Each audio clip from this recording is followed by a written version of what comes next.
Lugupeetud konverentsist osavõtjad, te olete täna tulnud konverentsile hoogu naisettevõtlusele ja see konverents toimub 5. korda. Konverents toimub Eesti Naisuurimus- ja Teabekeskuse eestvedamisel. Meie tugev partner siin on ettevõtluskõrgkool Mainor ja meie head partnerid Tartust ja siis Pärnust. Nii et 3 niisugust nime võiksin ka kohe ära nimetada. Aet Kull ja Margo Õrupult ja Riina Piigli, kes on aidanud seda kava täna kokku panna.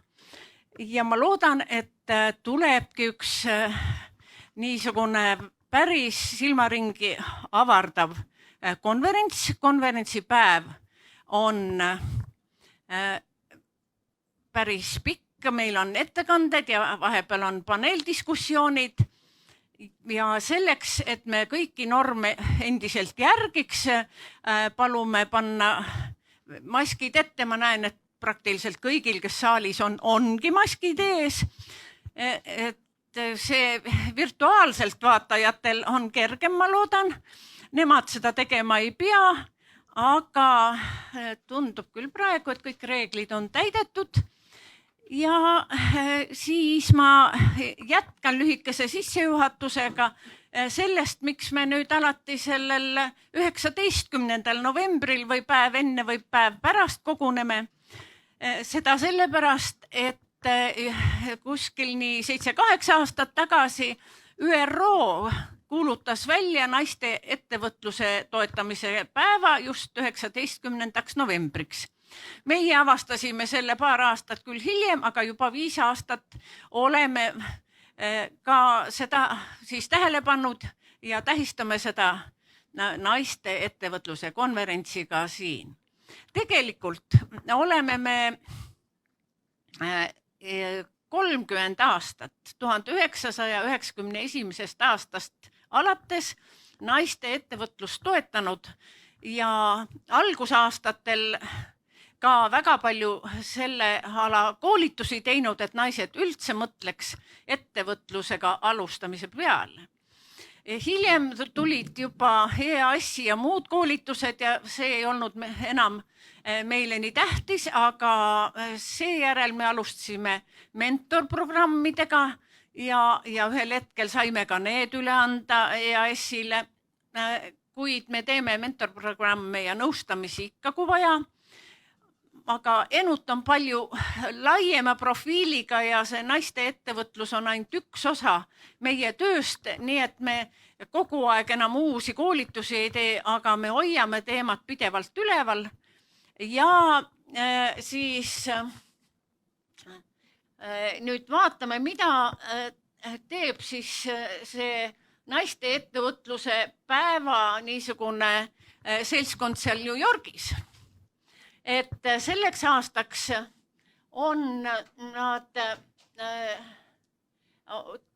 toonud esile hulga teemasid, aga vaatame neid eelmise aasta omasid, mida me ka aasta tagasi kord vaatasime, aga nad on hästi kenasti lihtsalt sõnastatud ja neid küsimusi me hoiamegi alati üleval. Need on siis järgmised. Investeerigem naistesse, toetagem naisi, et naised saaksid näidata teed. Tehkem omavahel rohkem koostööd ja mentorlus, see on täiesti ülemaailmselt aktsepteeritud meetod, mida väga soovitatakse igal pool ja meil on samalaadne kogemus, et naistel on seda vaja, on mentoreid vaja ja oleme ise ka rohkem hakanud tähelepanu pöörama naistele tehnoloogias ja nüüd siis eelmisel aastal ja muidugi ka sel aastal on see naiste võitlus pandeemilise tervisekriisiga samuti esile tõusnud. Ja sel aastal on siis selle New Yorgi suure selle naiste ettevõtluse liikumisega seoses esile toodud säästva ehk kestliku arengu osa eesmärke Ma loodan, et te teate, et neid eesmärke kokku on 17, aga sellel aastal on siis välja toodud järgmised. Et väga laiad eesmärgid, aga eks meie oma väikeste sammudega toetame seda sama, et vähendada siis vaesust ja tõsta haridustaset juba lasteaiast saadik, et see väga mõjutab ka ettevõtlust ja just kvaliteetne haridus mõjutab head tulemuslikku ettevõtlust. Siis loomulikult on meie teema alati sooline võrdõiguslikkus, nagu siin 5. eesmärk sellest 17 eesmärgist, siis ka tööhõive ja majanduskasv, ebavõrdsuse vähendamine ja üleilmne koostöö, mida me ka oleme teinud ja mis nüüd muidugi on veelgi tähtsam ja olulisem, sest just nüüd 2 viimasel aastal selle nii-öelda tervisekriisi ajal ongi toimunud palju suurem koostöö erinevate maade, erinevate firmade vahel. Meil on suuri edusamme naistel ka näiteks Amazoni müügis, mis iganes asjades, mis järsku nagu paisus kõik selle kuskilt nagu paisu tagant välja, kõik see ja digi areng. Ja need samad siis ka inglise keeles, need samad eesmärgid. Ja no muidugi see liikumine ise tegutseb aasta läbi globaalselt, aga täna õhtul, kui te lähete ja otsite selle üles internetist selle vedo, ütlen ma eesti keeles, siis täna õhtul võite hakata kuulama, sest ajavahe on, nad alustavad meie õhtul alles väga paljusid innustavaid naiste ettevõtluse eeskujusid ja ma arvan, et see oleks väga põnev kuulata. Ja rahvusvaheliselt juba seda tähistatakse, näete, 144 maal, nii et ta on nüüd levinud päris kenasti. Ja mida me oleme juba varasematel aegadel oma 20 aastat rääkinud ja samme ka astunud, on see, et riigid koostavad eraldi ka naiste ettevõtluse strateegiaid ja kogutakse üsna põhjalikult vastavat statistikat. Ning mis on naistele oluline, meestele samamoodi, aga siiski naistele veelgi olulisem on finantsvõimaluste parandamine ja ikka ja jälle on need mentorprogrammid ja koostöövõrgustikud, mis on naistele tähtsad. Ja me oleme pika tee, nagu ma juba ütlesin, oleme läbi käinud ja kogu aeg seda naiste toetamist ettevõtluses eest vedanud ja selleks ka palju läbirääkimisi pidanud aastate jooksul. Aga kuna me juba tähistame tänavu seda algusest 30 aastat, siis ma arvan, et me oleme edu saavutanud, aga hästi palju on veel ees teed minna. Nii et seda saaksime koos teiega ka tulevikus teha, et ikka seista naiste eest ettevõtluses. Aitäh!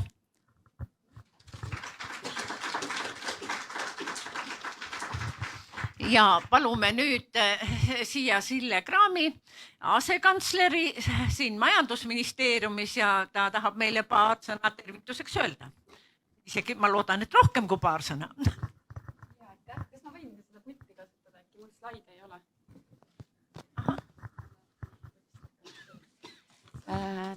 Tere kõigile, head ettevõtjad, head ettevõtlushuvilised, nii siin täna koha peal kui ka need, kes osalevad üle veebi. Tere ka kõigile tänastele kaaskorraldajatele, tänase ürituse kaaskorraldajatele Mainorist ja Enotist. Mul on ääretult hea meel tänast konverentsi avada ja tänane konverents siis toimub juba 5. korda ja üllataval kombel selle aasta naisettevõtluse, ülemaailmne naisettevõtluse päev on langenud kokku meestepäevaga. Ma arvan, et seoses meestepäevaga meil on oluline meeles pidada, et iga eduka mehe mitte taga, vaid kõrval on alati üks tark naine. Et see on väga oluline.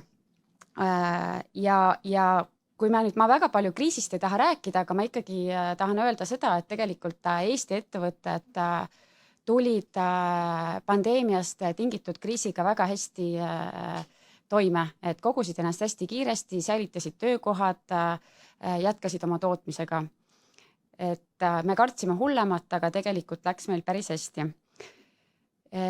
Selle aasta enne suve saime me ka paika järgmise 15 aasta pika plaani ja selleks on meil teadus-arendus, innovatsiooni ja ettevõtluse arengukava, mis seab meile väga ambitsioonika eesmärgi, milleks on 110% Euroopa Liidu keskmisest aastaks 2035. Et kui me vaatame Eesti Panga ja Rahandusministeeriumi prognoose, siis tänase tegutsemise sarnaselt me jõuaksime ainult 15 aasta pärast 90–95% juurde. Selleks, et me jõuaksime 110%-ni, on kahtlemata meil vaja teha midagi teistmoodi ja toimetada väga nutikalt. Ja et selleni jõuda, me oleme oma arengukavas seadnud eesmärgiks muuta Eesti majandus teadmusmahukaks läbi kolmikpöörde. Ja kolmikpöörde osas me räägime nii innovatsioonipöördest, digipöördest ja rohepöördest. Ja kui ma natuke lähemalt vaatan nendesse pöördesse, siis digitaliseerimise osas me räägime eelkõige mõtestatud digitaliseerimisest, et digitaliseerimine kui selline ei saa kindlasti eesmärgiks olla, vaid läbi digitaliseerimise aidata ettevõtetel tõsta oma efektiivsust ja astuda vastu täna järjest teranevale tööjõupuudusele. Ja ühtlasi teha ka paremaid, kvaliteetsemaid otsuseid ja kui me räägime ka kestlikust majandusest, siis digitaliseerimine on eelduseks ja aluseks, et meil oleksid andmed, mille põhjal teha kestlike majandusmudeliga seotud otsuseid.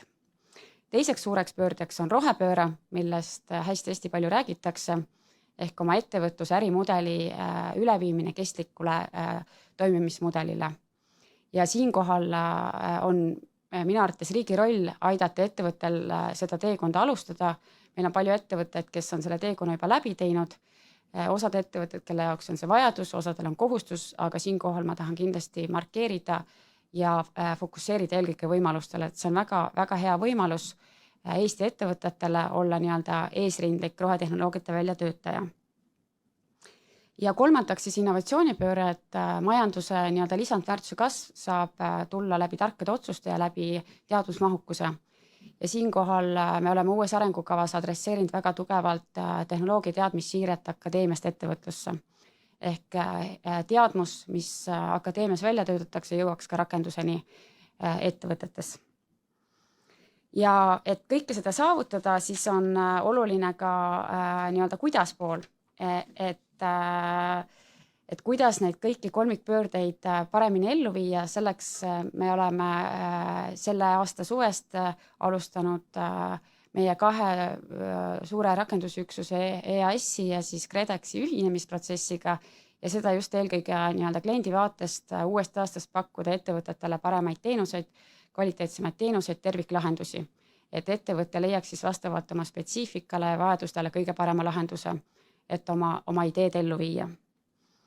Ja ma arvan, et aasta 2022 tuleb väga huvitav, väga palju võimalusi pakkuv ja seda nii tänu sellele, et meil tegelikult uuest aastast on avanemas väga palju erinevaid rahastusinstrumente ja on ka, ma arvan, siin väga oluline roll eelkõige naisettevõtlusele, et ma arvan, et me peame jätkuvalt tegelema sellega, et meil oleks, naistel oleks suurem isu ja tahtmine ettevõtlusega alustada, et meil oleks naisi rohkem otsustusprotsessides, juhtimistasandil.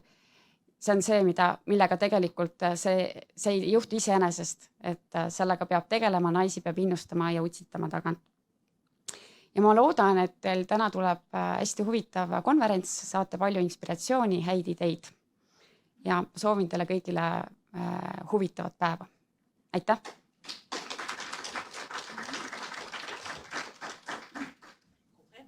Tahaks tänada ka. Nii. Mainorid on poolt. Nii et suur tänu asekantslerile ja hoiame pidevat ühendust, et kõik läheks efektiivselt. Mis need 3 asja olid, mis nüüd koos kolmikpöördes on? Ja, innovatsioon, digi ja rohepööre. Peame meeles, aitäh! Ja nüüd palume siis Mainori esindajana õppeprojektori, prorektori.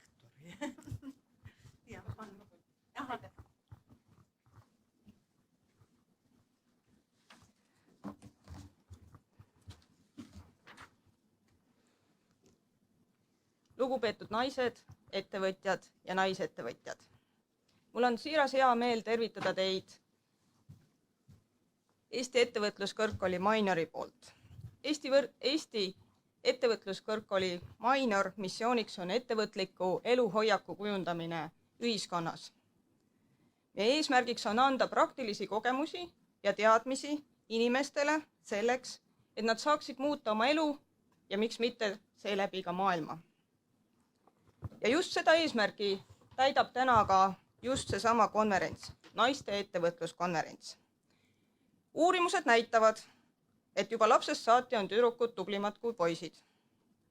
Hariduse ja sealhulgas kõrghariduse omandamisel on naisi enam kui mehi. Ja just peale hariduse omandamist keskenduvad need samad naised sellele, et luua pere, sünnitada ja kasvatada lapsed ning tagada jätkusuutlik ühiskond. Kõigi naiste rollidega hakkama saamiseks läheb väga palju vaja ettevõtlikkust. Ja tihti see ettevõtlikkust läheb vaja nii palju, et seda enam ettevõtlusega tegelemiseks ei jagu. Kuid see trend on muutumas. Järjest enam naisi on murdmas oma hirmu ettevõtluse ees. Järjest enam naisi liigub oma tavapärastest valdkondadest nii-öelda mitte naiselikesse valdkondadesse ehk innovatsiooni ja tehnoloogiasse.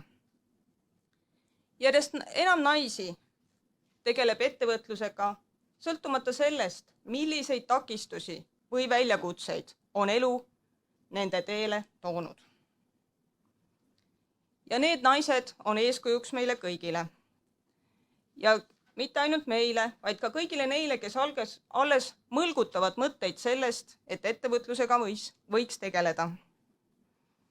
Ja mul on hea meel, et need naised hoiavad kokku ja jagavad kogemusi, et üheskoos muuta nii oma elu kui ka muuta maailma.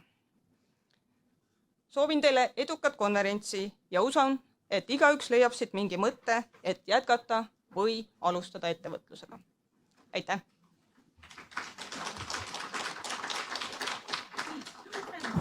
Ja ma arvan, et meil oli ennem üks väikene siin arutelu ka, et väga tähtis on koolitamise osa. Et selles osas me loodame nii Mainori kui teiste koolitusasutuste poole, et te pööraks oma pale nii mikroettevõtete kui ka suuremate keskmiste kõikvõimalike ettevõtete poole, nii naiste kui meeste poole muidugi, aga igatahes naiste poole. Ja aitäh! Aitäh!